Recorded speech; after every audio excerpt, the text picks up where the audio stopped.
अगर मैं वहां जा पाती तो अभी चली जाती। अगर मैं समय निकाल पाता तो तुम्हारे साथ चलता। अगर मैं पैसे कमा पाता तो तुम्हारी मदद करता। तो गाइस ऐसे सेंटेंसेस हम अपने सामने वाले को तब बोलते हैं जब हमें बोलना होता है कि अगर मैं ये वाला एक्शन कर पाता तो ये वाला करता। जैसे कि पहले वाले सेंटेंस में देखिए हमने क्या बोला है, अगर मैं वहां जा पाती। ठीक है, अगर मैं वहां जा पाती तो अभी चली जाती। तो गाइस ऐसे सेंटेंसेस तो हम अक्सर अपने डे टू डे कॉन्वर्सेशन में यूज करते हैं, लेकिन इंग्लिश में कैसे बोलना होता है यहाँ पे हम थोड़ा सा कंफ्यूज हो जाते हैं, राइट। तो गाइस आज के इस वीडियो लेसन में हम जानने वाले हैं कि ऐसे सेंटेंसेस को कैसे इंग्लिश में बोली जाती है। गाइस आगे बढ़ने से पहले कुछ और सेंटेंसेस हैं, चलिए वो भी देख लेते हैं। जब देखो तब वो सोता रहता है। जब देखो तब वो लड़ती रहती है। जब देखूं तब वो लोगों के साथ बहस करता रहता है। तो गाइस यहाँ पे देखिए ये जो तीनों सेंटेंसेस है ना, इसमें हमने बोला है जब देखूं तब, यानी कि हम किसी को जब भी देखते हैं तब ये वाला एक्शन करता रहता है, हम ये बोल रहे हैं। तो गाइस ऐसे सेंटेंसेस को भी कैसे इंग्लिश में बोली जाती है हम आज के इस वीडियो लेसन में सीखने वाले हैं। गाइस सबसे पहले चलिए देख लेंगे कि ये जो ऊपर की तीन सेंटेंसेस है इसे कैसे इंग्लिश में बोलनी होती है और इसके लिए कौन सा स्ट्रक्चर फॉलो करना होता है। तो गाइस ये वाला सेंटेंस स्ट्रक्चर हमें फॉलो करनी है।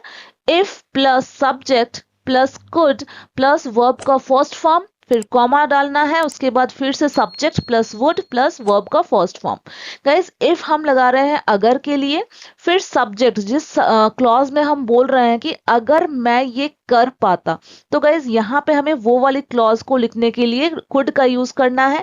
और यहाँ पे जितने भी मैंने एग्जांपल लिए हैं वो खुद को लेके दिए हैं। जैसे कि अगर मैं ये कर पाता ऐसा बोला गया है, तो मैं के लिए यहाँ पे हमें सब्जेक्ट में आई लिखना है। ठीक है, उसके बाद जो एक्शन अगर मैं कर पाता हम बोल रहे हैं उस एक्शन को बेस फॉर्म में लिख लेनी है।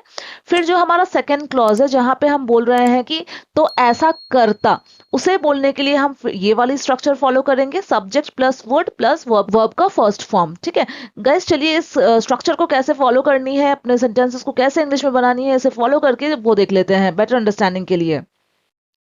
पहला एग्जाम्पल है, अगर मैं वहां जा पाती तो अभी चली जाती। मैं क्या बोल रही हूँ कि अगर मैं ये वाला एक्शन कर पाती तो ये करती। ठीक है, तो फिर इंग्लिश में हम कहेंगे if I could go there I would live right now. तो यहाँ पे देखिए जो एक्शन मैं कर पाती बोल रही हूँ उसे हमने कुड लगा के बनाया है। यहाँ पे देखिए जो सब्जेक्ट है ना हमारा, वहां पे मैंने आई लिखा है। क्यों? क्योंकि यहाँ पे मैं अपने बारे में बात कर रही हूँ, अगर मैं वहां जा पाती। ठीक है, तो अभी चली जाती। गाइस हिंदी में भले ही हमने मेंशन नहीं किया है सब्जेक्ट को अलग से सेकंड वाले क्लॉज में, लेकिन इंग्लिश में हमें मेंशन करनी ही करनी है। देखिए इंग्लिश में हमने मेंशन करा हुआ है, आई वुड लिव राइट नाउ। ठीक है गाइस, अगर यहाँ पे बात किसी और के बारे में होती है, अगर हमें बोलना होता कि अगर वो वहां जा पाता तो अभी चला जाता, तब यहाँ पे जो सब्जेक्ट है ना तो वहां पे ही या शी आ जाएगा। अगर लड़का को रेफर करके बोल रहे हैं तो ही आ जाएगा, और अगर आप लड़की को रेफर करके बोल रहे हैं तो शी यूज हो जाएगा। तो गाइस इसे हम इंग्लिश में कहेंगे if he could go there he would leave right now. Guys I hope आपको समझ में आ रही है। गाइस इस चीज को अच्छे से दिमाग में बैठा लीजिए कि जो एक्शन हम बोल रहे हैं ना कि अगर मैं कर पाता, इसे इंग्लिश में हम कुड लगा के बोलेंगे, और जो एक्शन हम बोल रहे हैं करता, उसे हम इंग्लिश में वुड लगा के बोलेंगे। ठीक है, नेक्स्ट एग्जांपल चलिए देख लेते हैं। अगर मैं समय निकाल पाता तो तुम्हारे साथ चलता। तो अगर मैं ये एक्शन कर पाता तो ये एक्शन करता, मैं ये बोल रही हूं। तो इंग्लिश में हम कहेंगे if I could make time. ठीक है, समय निकाल पाता, कुड मेक टाइम, तो तुम्हारे साथ चलता, I would go with you. ठीक है गाइस, देखिए सेम सब्जेक्ट अगर रहेगा दोनों क्लॉजेज में तो हमें हिंदी वाले में सेकंड क्लॉज के लिए अलग सा सब्जेक्ट यूज करने की जरूरत नहीं है, लेकिन जब इंग्लिश में हम अपना सेंटेंस बनाएंगे तो हमें दोनों ही क्लॉज में सब्जेक्ट को मेंशन करनी है, भले ही दोनों ही सब्जेक्ट सेम ही क्यों ना हो। ठीक है, जैसे कि यहाँ पे देखिए हम अपने बारे में ही बात कर रहे हैं, इसलिए दोनों क्लॉजेस में देखिए हमने सब्जेक्ट में आई का यूज किया है। अब अगर आपको बोलना है ऐसे कि अगर मैं समय निकाल पाता तो वो मेरे साथ जाता, तो वहां पे देखिए हम हिंदी में भी मेंशन कर रहे हैं कि वो मेरे साथ जाता। सेकंड वाले क्लॉज में भी हम एक अलग सा सब्जेक्ट मेंशन कर रहे हैं, क्योंकि यहाँ पे हम बात अलग इंसान की कर रहे हैं, खुद के बारे में ही नहीं कर रहे हैं। तब हम इंग्लिश में बोलते कि if I could make time he would go with me, वो मेरे साथ जाता। गाइस आई होप आपको समझ में आ रही है ये बात, राइट? नेक्स्ट एग्जांपल है, अगर मैं पैसे कमा पाता तो तुम्हारी मदद करता। कौन करता? मैं ही करता, राइट? इसलिए हमने देखिए हिंदी में मेंशन नहीं किया है मैं को अलग से, लेकिन यहाँ पे अगर क्लॉज में, इस क्लॉज में अगर कोई और सब्जेक्ट के बारे में बात हमने की होती तो हमें जरूर मेंशन करना होता, ठीक है? इंग्लिश में हम कहेंगे if I could earn money, अगर मैं पैसे कमा पाता, if I could earn money I would help you, I would help you, ठीक है? नेक्स्ट एग्जाम्पल है, अगर मैं कार चला पाता तो तुम्हें ऑफिस छोड़ देता। मैं यहाँ क्या बोल रही हूं कि अगर मैं ये एक्शन कर पाता तो ये एक्शन करता। तो जो एक्शन को हम कर पाता बोल रहे हैं उसे कुड लगा के बनाएंगे, और जो करता हम बोल रहे हैं उसे वुड लगा के बनाएंगे। तो इंग्लिश में हम कहेंगे if I could drive a car I would drop you at the office. तो मैं क्या करता? I would drop you at the office, मैं तुम्हें ऑफिस में छोड़ देता, ठीक है? तो गाइस आई होप आपको समझ में आ गई है कि ऐसे सेंटेंसेस को कैसे इंग्लिश में बनानी होती है, राइट? अब गाइस चलिए देख लेते हैं ये जो नीचे की 3 सेंटेंसेस हैं जहां पे हम बोल रहे हैं कि जब देखूं तब वो ये एक्शन करता रहता है, इसे कैसे इंग्लिश में बनानी होती है, कौन सा स्ट्रक्चर इसके लिए फॉलो करना होता है।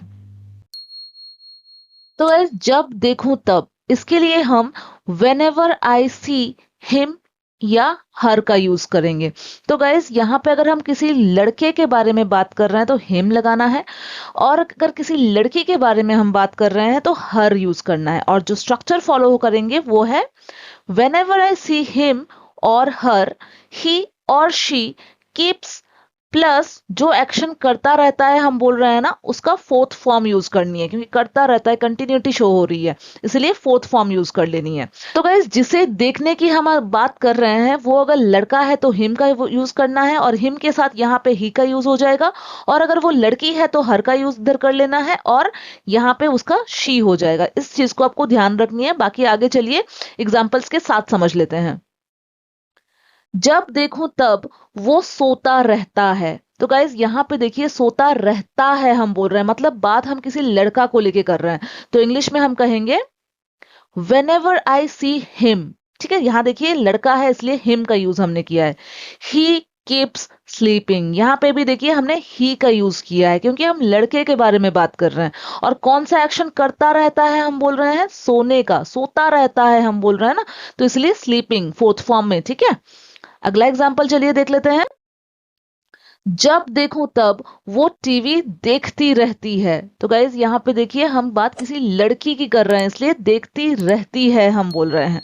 तो इंग्लिश में हम कहेंगे whenever I see her she keeps watching TV। क्या करती रहती है? टीवी देखती रहती है। एक्शन क्या है? टीवी देखना। तो देखने के लिए वॉच का यूज होता है, फोर्थ फॉर्म वॉचिंग। क्या देखती रहती है? टीवी, ठीक है? इसलिए यहाँ पे लास्ट में हमने टीवी लिखा है। Whenever I see her, she keeps watching TV। अगर यहाँ पे कोई लड़का को लेके हमें बात करनी होती तो हम बोलते Whenever I see him, he keeps watching TV, ठीक है? नेक्स्ट एग्जाम्पल, जब देखो तब वो लड़ती रहती है। अगेन यहाँ पे बात किसी लड़की की हो रही है, तो इंग्लिश में हम कहेंगे whenever I see her she keeps fighting। वो लड़ती रहती है, ठीक है? फिर नेक्स्ट एग्जांपल देख लेते हैं। जब देखूं तब वो लोगों के साथ बहस करता रहता है। यहां हम बात लड़का की कर रहे हैं, तो हम इंग्लिश में कहेंगे whenever I see him he keeps arguing with people। ठीक है? वो लोगों के साथ बहस करता रहता है। क्या करता रहता है? बहस करता रहता है। तो आर्ग्यू करना होता है इंग्लिश वर्ड, अब फोर्थ फॉर्म में यूज करनी है, इसलिए आर्ग्यूइंग। तो गाइस आई होप आप लोगों को समझ में आ रही है कि ये सेंटेंसेस को इंग्लिश में बनाना कितना आसान है, राइट? अब गाइस ये जो 2 सेंटेंसेस आपको स्क्रीन पर दिख रही है, अगर मैं पैसे बचा पाती तो घूमने जाती। जब देखूं तब वो सवाल पूछती रहती है। गाइस इन दोनों सेंटेंसेस की इंग्लिश आप ज़रूर से कमेंट बॉक्स में बनाइएगा, और साथ ही साथ अगर ये वीडियो आपके लिए यूज़फुल रही है, इन्फॉर्मेटिव आपके लिए रही है, तो इसे लाइक करना बिल्कुल भी नहीं भूलिएगा। और चैनल पे नए हैं या फिर अगर अभी तक आपने चैनल को सब्सक्राइब नहीं किया है तो प्लीज़ इसे जल्दी से सब्सक्राइब कर दें। Thank you so much friends for watching, bye.